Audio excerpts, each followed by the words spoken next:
ಚಿಕ್ಕಬಳ್ಳಾಪುರ ಜಿಲ್ಲೆಯ ಉಸ್ತುವಾರಿ ಸಚಿವ ನನ್ನ ಸಹೋದರ ಡಾಕ್ಟರ್ ಸುಧಾಕರ್ ಅವರೇ, ಬೆಂಗಳೂರು ಗ್ರಾಮಾಂತರ ಜಿಲ್ಲಾ ಸಚಿವರು, ನಮ್ಮೆಲ್ಲರ ನಾಯಕರು ಆದ KH ಮುನಿಯಪ್ಪ ಸಾಹೇಬ್ರೆ, ಹಾಗೂ ವೇದಿಕೆ ಮೇಲೆ ಆಸೀನರಾಗಿರುವಂತಹ ಎಲ್ಲ ಮಾನ್ಯ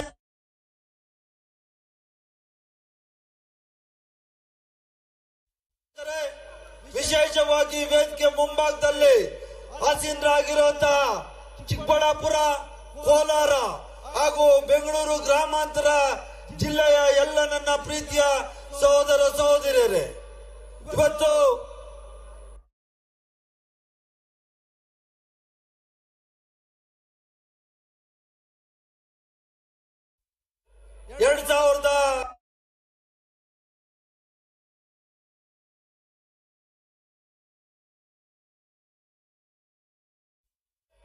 ಇವತ್ತು VBG ರಾಮ್ಜಿ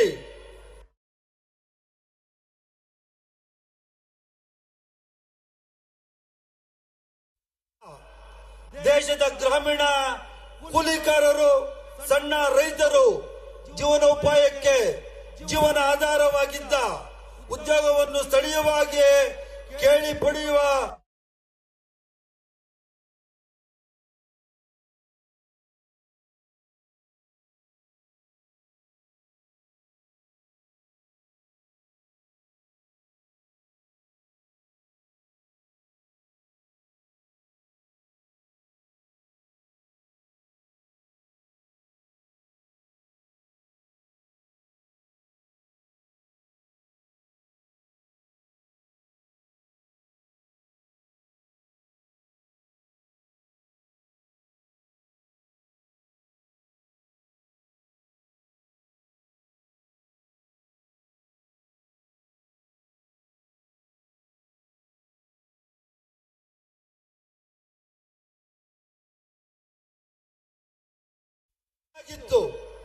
ಆ ಸಂದರ್ಭದಲ್ಲೂ ಸಹ ಸುಮಾರು 71.8 ಲಕ್ಷ ಆಕ್ಟಿವ್ ನರೇಗಾ ಕೂಲಿ ಕಾರ್ಮಿಕರು ಇದ್ರು. ಅದರಲ್ಲಿ ವಿಶೇಷವಾಗಿ ಸುಮಾರು 36,75,000 ಮಹಿಳೆಯರು ಇದ್ದಾರೆ. ಎಲ್ಲ ಹಕ್ಕನ್ನ ಕಳೆದುಕೊಂಡಂತಹ ಈ ಲಜ್ಜೆಗೆಟ್ಟ ಸರ್ಕಾರ ಬಿಜೆಪಿ ಸರ್ಕಾರ.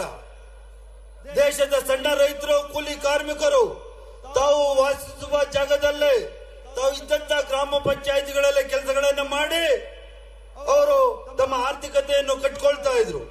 ಆದ್ರೆ ಅವನ್ನೆಲ್ಲ ಇವತ್ತು ಮೋದಿ ಸರ್ಕಾರ ಬುಡಮೇಲು ಮಾಡಿ ಇವತ್ತು ಕಾರ್ಪೊರೇಟ್ ಕೃಷಿ ಕಂಪನಿಗಳಿಗೆ ಬೆಂಬಲ ಕೊಡ್ಲಿಕ್ಕೆ ಈ ಒಂದು ಹೊಸ ಕಾನೂನನ್ನ ತಗೊಂಡ್ಬಂದಿದ್ದಾರೆ. ಇವತ್ತು ಈ ಅನೇಕ ನಮ್ಮ ಕಾಂಗ್ರೆಸ್ ಸರ್ಕಾರ ಪಾರ್ಲಿಮೆಂಟ್ ಅಲ್ಲಿ ಮಾಡಿದಂತಹ ಅನೇಕ ಯೋಜನೆಗಳನ್ನ ಟೀಕಿಸಿ ಜನರಿಗೆ ಅನ್ಯಾಯವನ್ನ ಎಸಗಿದ್ದಾರೆ. ಮೋದಿ ಸರ್ಕಾರ ಜನರು ಎಲ್ಲಿ ದಂಗೆ ಹೇಳ್ತಾರೋ ಎಂದು ಎದುರಿ ಪ್ರತಿದಿನ ಹೊಸ ಹೊಸ ಸುಳ್ಳುಗಳನ್ನ ಹೇಳಿ ಎಲೆಕ್ಷನ್ಗಳನ್ನ, ಚುನಾವಣೆಗಳನ್ನ ನಡೆಸ್ತಾ ಇದ್ದಾರೆ. ಅದರಲ್ಲಿ ಸಫಲರು ಸಹ ಆಗ್ತಾ ಇದ್ದಾರೆ. ಆದ್ರೆ ಮುಂದೊಂದು ದಿನ ಸತ್ಯ ಮುಂದಕ್ಕೆ ಬರಲೇಬೇಕು. ಆವತ್ತು ಈ ಮೋದಿ ಸರ್ಕಾರ ಅಂತ್ಯ ಕಾಣ್ತದೆ ಅಂತ ನಾನು ಈ ಸಂದರ್ಭದಲ್ಲಿ ಹೇಳಿಕೆ ಬಯಸ್ತೇನೆ. ಈಗಾಗಲೇ ಮಾನ್ಯ ಮುಖ್ಯಮಂತ್ರಿಯವರು 30/12/2025 ಈ ಕಾಯ್ದೆಯ ಆರ್ಟಿಕಲ್ 258 ಮತ್ತು 280ಕ್ಕೆ ವಿರುದ್ಧವಾಗಿದೆ, ಜನರ ಉದ್ಯೋಗದ ಹಕ್ಕುಗಳನ್ನು ಕಸಿಯುತ್ತದೆ ಮತ್ತು ರಾಜ್ಯಗಳ ಆರ್ಥಿಕ ಪರಿಸ್ಥಿತಿ ಸಂಕಟಕ್ಕೆ ಸಿಲುಕೊಳ್ತದೆ ಅಂತ ಹೇಳಿ ನಾಶ ಮಾಡ್ತಂತಾಗ್ತದೆ ಅಂತ ಹೇಳಿ ಈಗಾಗಲೇ ಪತ್ರವನ್ನ ಬರೆದಿದ್ದಾರೆ. ಮನ್ರೇಗಾ ಯೋಜನೆಯನ್ನು ರದ್ದು ಮಾಡಿ ಬಿಬಿ ಗ್ರಾಮ್ಜಿ ಯೋಜನೆಯನ್ನು ಜಾರಿ ಮಾಡಿದರೆ ನಿರುದ್ಯೋಗದ ಪ್ರಮಾಣ ಹೆಚ್ಚಳ ಆಗ್ತದೆ, ಉದ್ಯೋಗ ಮಹಿಳೆಯರ ಪಾಲುದಾರಿಕೆ ಇಳಿಯುತ್ತದೆ, ದಲಿತ ಮತ್ತು ಆದಿವಾಸಿ ಕುಟುಂಬಗಳ ಆರ್ಥಿಕ ಒತ್ತಡ ಸೃಷ್ಟಿಯಾಗ್ತದೆ. ಆದ್ರಿಂದ ನಮ್ಮ ಬೇಡಿಕೆಗಳು ವಿಕಸಿತ ಭಾರತ ಗ್ರಾಮ್ಜಿ ಯೋಜನೆಯನ್ನು ಸಂಪೂರ್ಣವಾಗಿ ರದ್ದುಗೊಳಿಸಿ ಮನ್ರೇಗಾ ಕಾಯ್ದೆಯನ್ನು ಮತ್ತೆ ಜಾರಿಗೊಳಿಸಬೇಕು. ಜನರ ಉದ್ಯೋಗದ ಹಕ್ಕನ್ನು ಪುನಃಸ್ಥಾಪನೆ ಮಾಡಬೇಕು. ದೇಶಾದ್ಯಂತ 400 ರೂಪಾಯಿಗಳ ಕನಿಷ್ಠ ವೇತನವನ್ನ ನೀಡಬೇಕು ಅಂತ ಹೇಳಿ ಇಡೀ ದೇಶಾದ್ಯಂತ ಇವತ್ತು ಕಾಂಗ್ರೆಸ್ ಪಕ್ಷದಿಂದ ನಾವು ಈ ತರ ಒಂದು ಪ್ರತಿಭಟನೆಗಳನ್ನ ಹಮ್ಮಿಕೊಂಡಿದ್ದೇವೆ.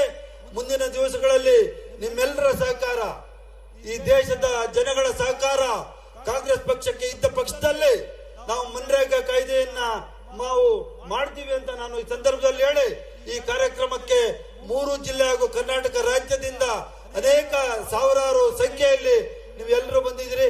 ನಿಮ್ಗೆಲ್ರಿಗೂ ನಾನು ಈ ಕಾರ್ಯಕ್ರಮಕ್ಕೆ ಸ್ವಾಗತಿಸಿ ನನ್ನ ಮಾತುಗಳು ಮುಗಿಸ್ತೀನಿ. ಜೈ ಹಿಂದ್, ಜೈ ಕಾಂಗ್ರೆಸ್ ಪಾರ್ಟಿ. ಧನ್ಯವಾದಗಳು